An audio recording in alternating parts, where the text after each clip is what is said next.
네, 이 오후 시간에도 주님을 바라볼 수 있도록 귀한 시간 주신 주님께 감사합니다. 이 시간에도 주님 말씀을 통해 주님만 바라보기 원합니다. 이 시간 함께 보실 하나님의 말씀은 민수기 21장 9절 말씀입니다. 시작. 모세가 놋뱀을 만들어 장대 위에 다니 뱀이 누구든지 물었을 때 그가 그 놋뱀을 쳐다보면 살더라. 아멘. 네, 저는 오늘 누구든지 바라보라 라는 제목으로 하나님의 말씀과 은혜를 나누기 원합니다. 누구든지 바라보라. 우리 잠시 기도하고 시작하겠습니다.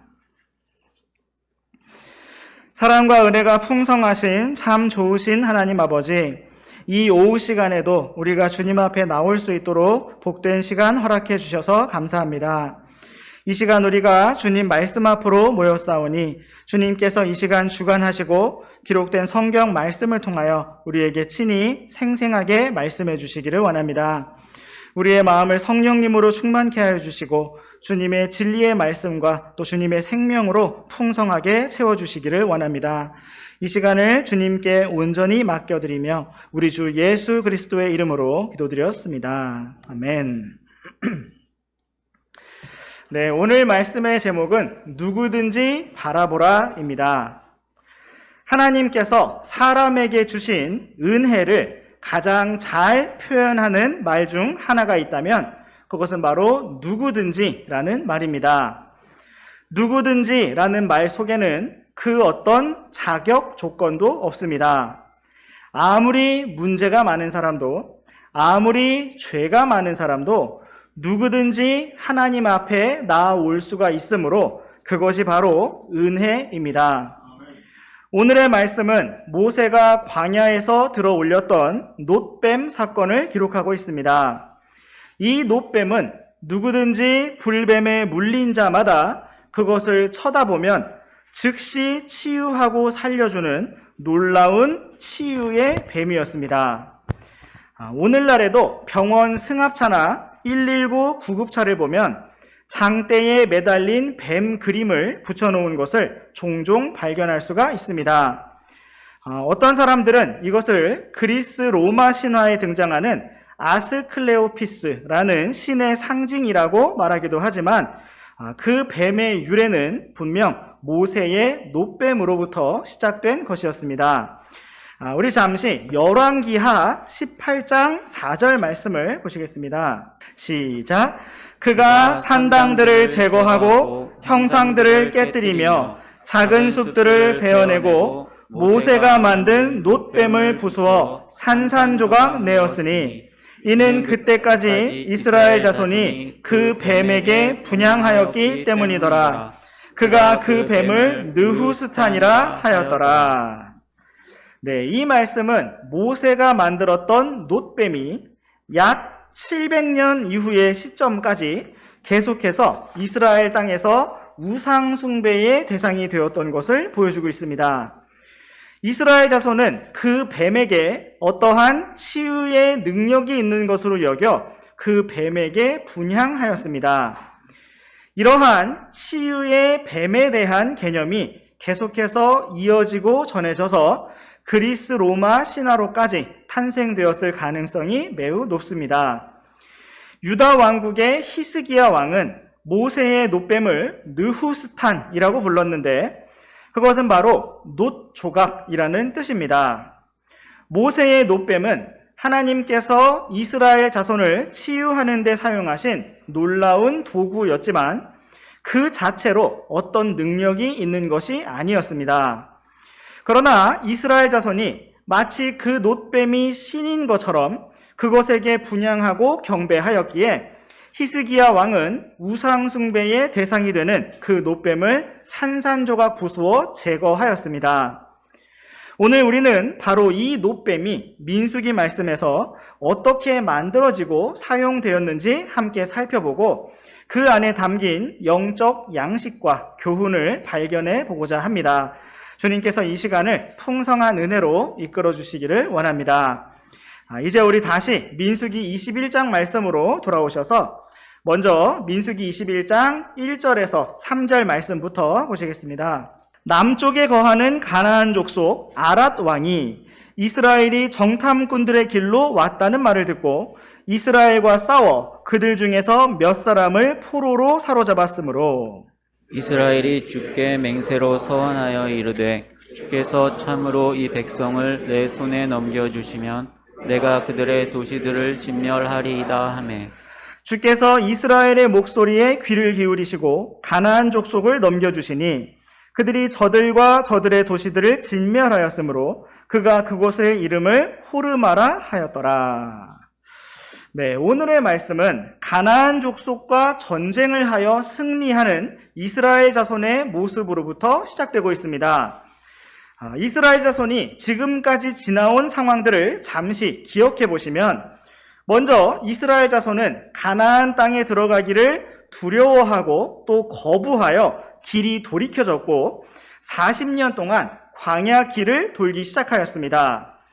그러한 여정의 변화로 인해 고라와 다단과 아비람의 반역 사건이 일어났고 온 회중의 반역 사건이 일어났으며 대제사장 아론이 향로를 들고 죽은 자들과 살아있는 자들 사이에 서서 재앙을 막았던 일이 있었습니다.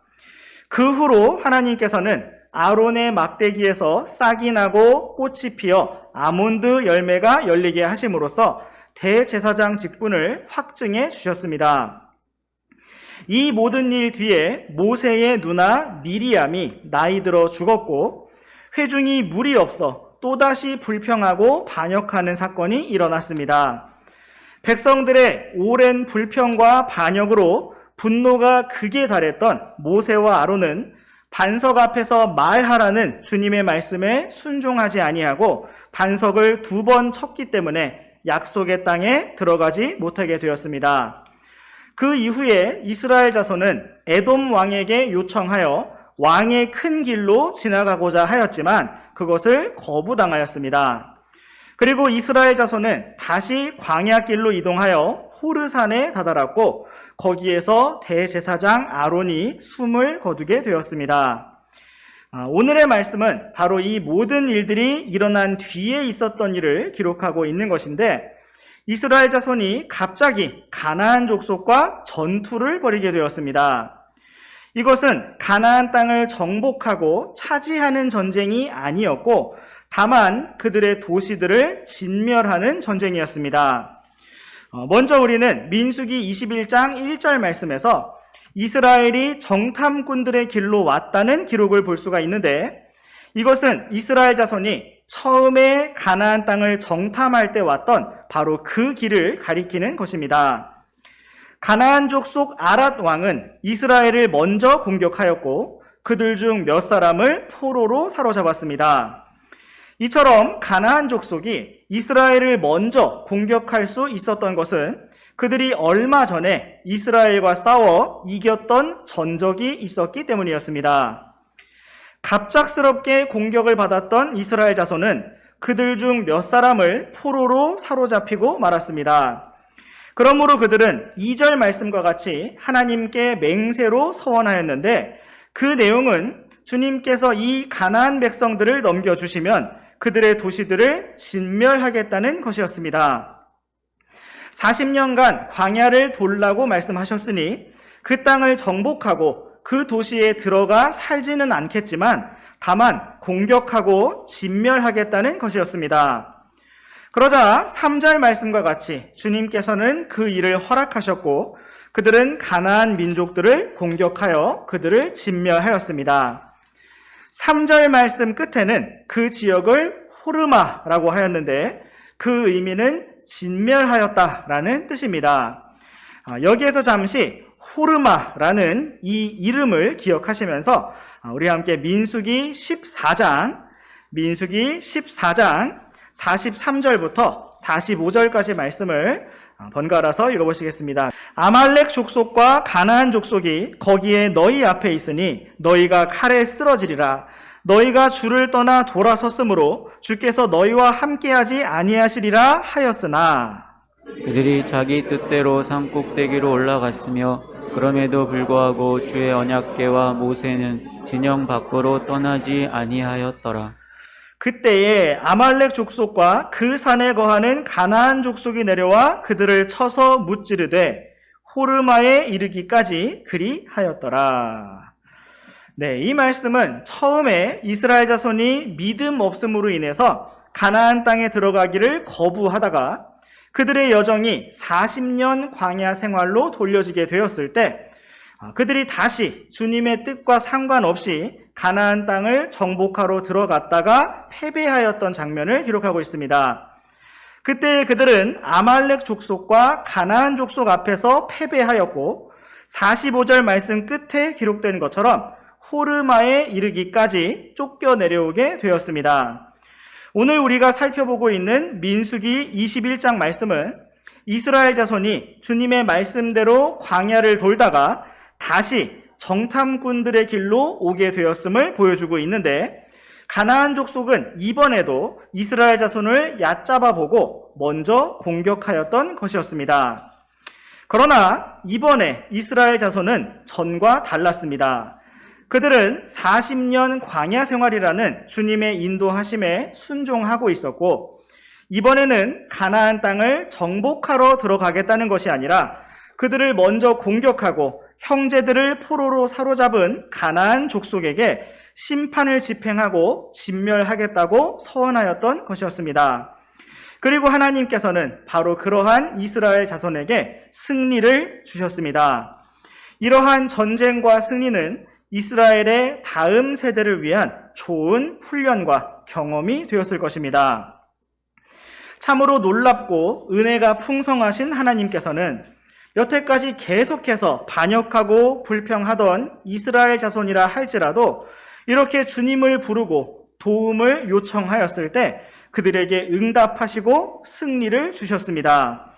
그러므로 우리가 언제 어떤 상태에 있었을지라도 늘 새롭게 주님을 부르고 또 응답을 받으며 주님과 함께 걷는 길로 나아가기를 원합니다.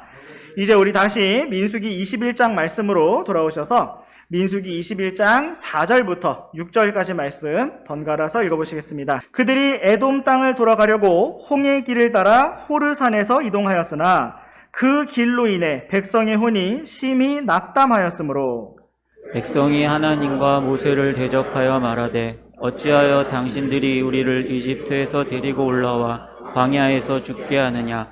빵도 없고 물도 없으며 우리 혼이 이 푸석푸석한 빵을 싫어하노라 하매 주께서 불뱀들을 백성 가운데로 보내사 백성을 물게 하심으로 이스라엘의 많은 사람이 죽으니라. 네, 방금 전까지 놀랍고 기쁜 승리 가운데 있었던 이스라엘 자손이 또다시 이렇게 순식간에 주님을 대적하게 되었습니다. 그들은 다시 에돔 땅을 돌아가려고 홍해 길을 따라 이동하게 되었고 그러한 광야 길로 인해서 심히 낙담하게 되었습니다.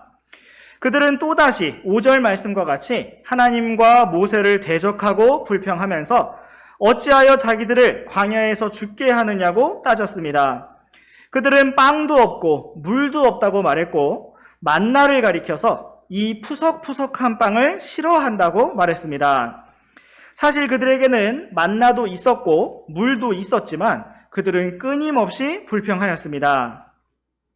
하나님께서는 그러한 불평에 대한 심판으로 6절 말씀과 같이 불뱀들을 백성 가운데로 보내셨습니다.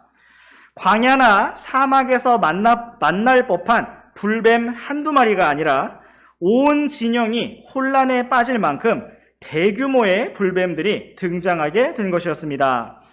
우리 함께 계속해서 이어지는 7절부터 9절까지 말씀 번갈아서 읽어보시겠습니다. 그러므로 백성이 모세에게 와서 이르되 우리가 주와 당신을 대적하여 말함으로 죄를 지었으니 주께 기도하여 그분께서 그 뱀들을 우리에게서 제거하게 하소서 하매 모세가 백성을 위해 기도하니 주께서 모세에게 이르시되 너를 위해 불뱀을 만들어 장대 위에 달라 물린 자마다 그것을 쳐다보면 살리라 하심으로 모세가 놋뱀을 만들어 장대 위에 다니 뱀이 누구든지 물었을 때 그가 그 놋뱀을 쳐다보면 살더라. 아멘.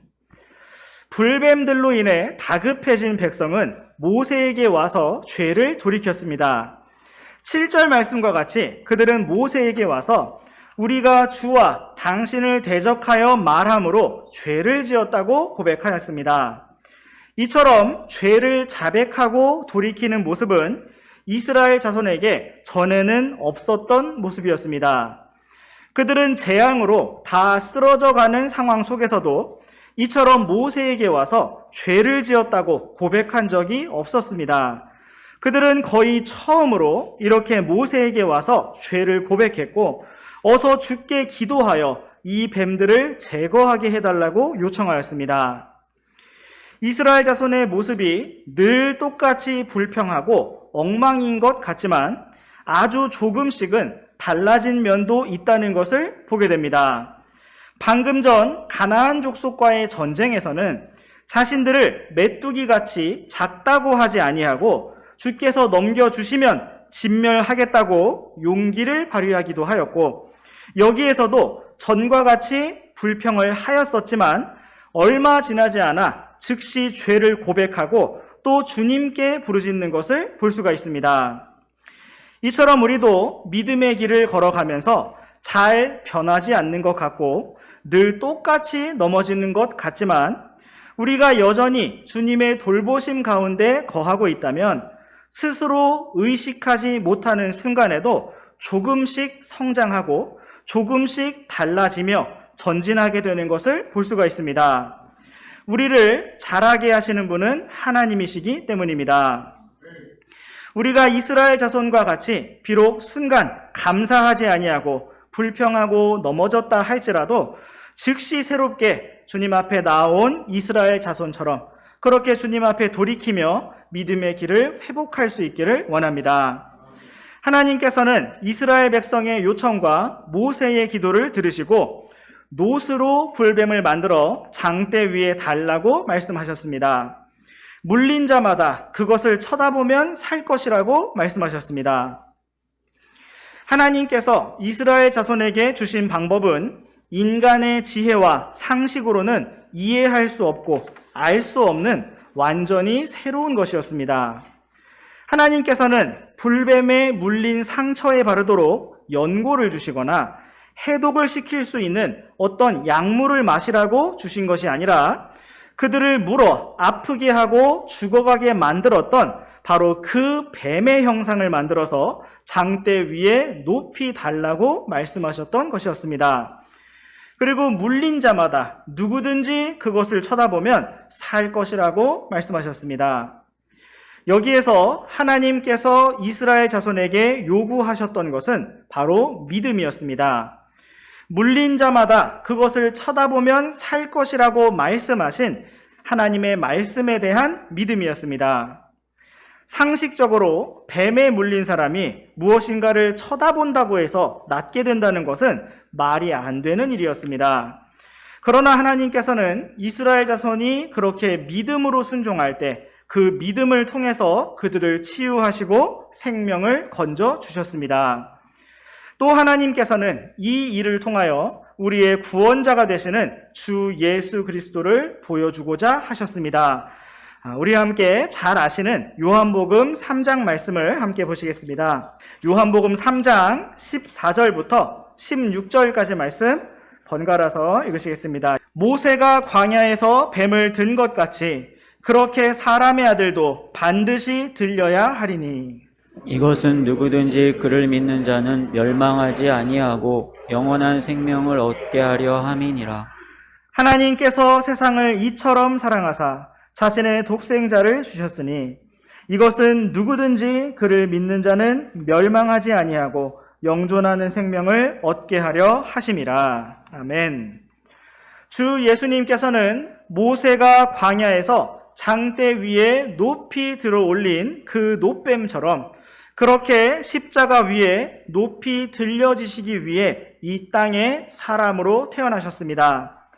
누구든지 물린 자마다 놋뱀을 쳐다보면 살았던 것처럼 누구든지 죄 있는 자마다 주 예수님을 믿음으로 바라보면 누구든지 그를 믿는 자는 멸망하지 아니하고 영존하는 생명을 얻게 하시려고 이 땅에 오셨고 십자가에 달리셨습니다. 또한 우리 함께 고린도 후서 5장 21절 말씀도 보시겠습니다. 시작. 하나님께서 죄를 알지 못한 그분을 우리를 위해 죄가 되게 하신 것은 우리가 그분 안에서 하나님의 의가 되게 하려 하심이라. 아멘.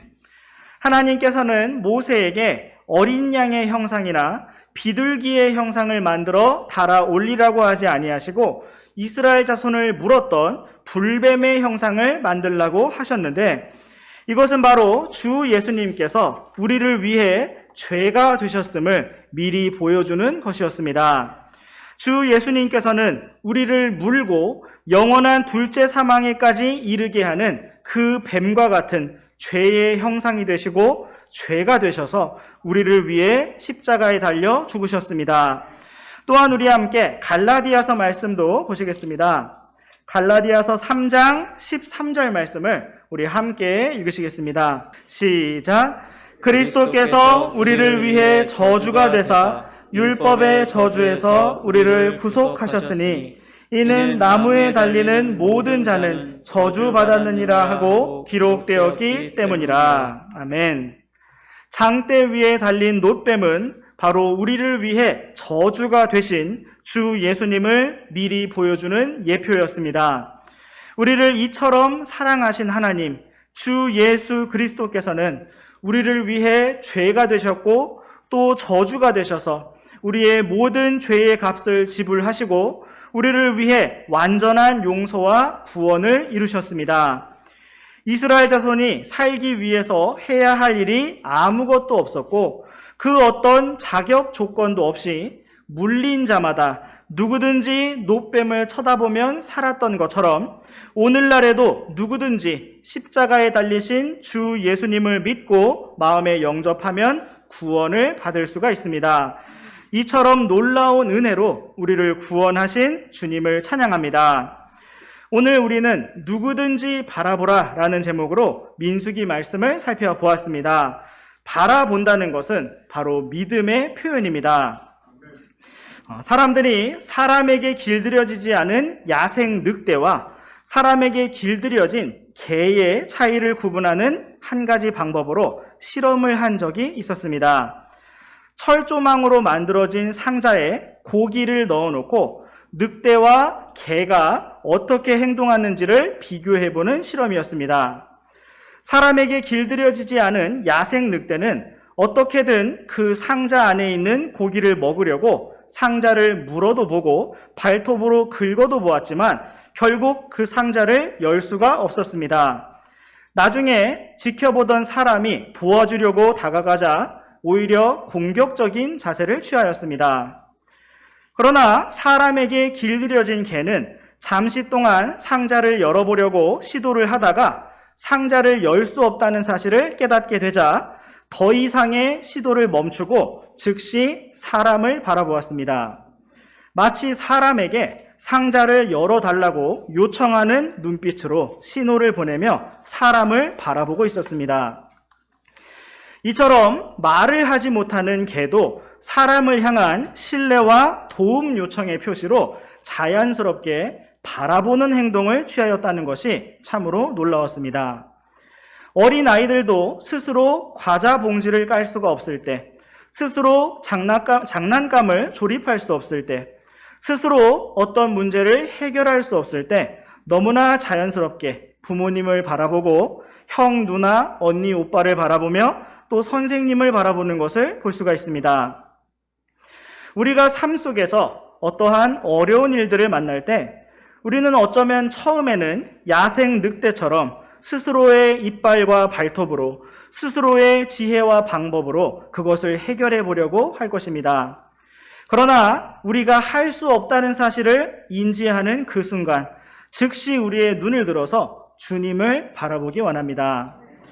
우리가 처음에 갚을 수 없는 죄의 빚을 보고 씻을 수 없는 무거운 죄를 보고 피할 수 없는 영원한 지옥의 심판을 보았을 때, 또 아무것도 할 수 없는 나 자신을 보았을 때, 다만 십자가에 달리신 주 예수님, 부활 승천하여 하나님의 왕좌 오른편에 앉으신 주 예수님을 믿음으로 바라보았던 것처럼 참으로 우리가 그렇게 날마다 매순간 모든 일에서 주 예수님만을 바라보기 원합니다.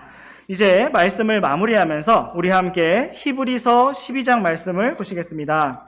우리가 너무나 잘 아시는 말씀 히브리서 12장 2절 말씀을 우리 다 함께 읽으시겠습니다. 시작. 우리 믿음의 창시자요 또 완성자이신 예수님을 바라보자. 그분께서는 자기 앞에 놓인 기쁨으로 인해 수치를 멸시하시며 십자가를 견디셨고 하나님의 왕좌 오른쪽에 앉혀지셨느니라. 아멘.